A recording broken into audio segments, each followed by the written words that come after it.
ஆஸ்திரேலியாவின் தெற்கு London Croydon பகுதியில் அமைந்துள்ள ஒரு பாழடைந்த கட்டடத்தில் ஏற்பட்ட பயங்கர தீ விபத்தில் இந்தியாவை சேர்ந்த 28 வயது மாணவர் ஒருவர் மரணித்துள்ளார்.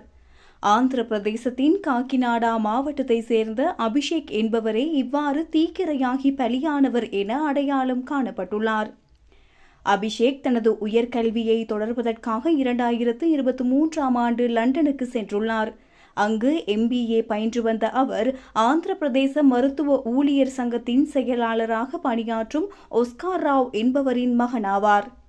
தனது மகனின் எதிர்காலம் குறித்த பெரும் கனவுகளோடு இருந்த அந்த குடும்பத்திற்கு இந்த செய்தி பேரதிர்ச்சியை ஏற்படுத்தியுள்ளது.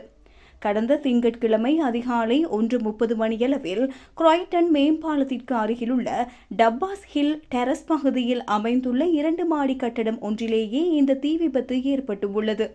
திடீரென பரவிய தீ கட்டடத்தின் தரைத்தளம் மற்றும் முதல் தளம் ஆகிய இரண்டையும் முழுமையாக சூழ்ந்து கொண்டதாக லண்டன் தீயணைப்பு படை தெரிவித்துள்ளது. சம்பவ இடத்திற்கு விரைந்த சுமார் 40 தீயணைப்பு வீரர்கள் மற்றும் 6 தீயணைப்பு வாகனங்கள் 1 மணி நேரத்திற்கும் மேலாக போராடி அதிகாலை 2:47 மணியளவில் தீயை கட்டுப்பாட்டுக்குள் கொண்டு வந்தனர். எனினும் கட்டடத்திற்குள் சிக்கியிருந்த அபிஷேக் சம்பவ இடத்திலேயே உயிரிழந்ததாக மருத்துவர்கள் உறுதிப்படுத்தினர்.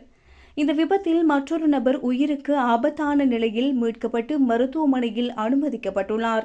மூன்றாவதாக ஒரு நபர் கட்டடத்திலிருந்து தப்பித்த போதிலும் புகை மூட்டத்தினால் ஏற்பட்ட சுவாச பாதிப்பு காரணமாக அவரும் சிகிச்சைக்காக அழைத்து செல்லப்பட்டுள்ளார். பாழடைந்த அந்த கட்டடத்தில் இவர்கள் எவ்வாறு தங்கியிருந்தார்கள் என்பது குறித்த விவரங்கள் இன்னும் வெளியாகவில்லை.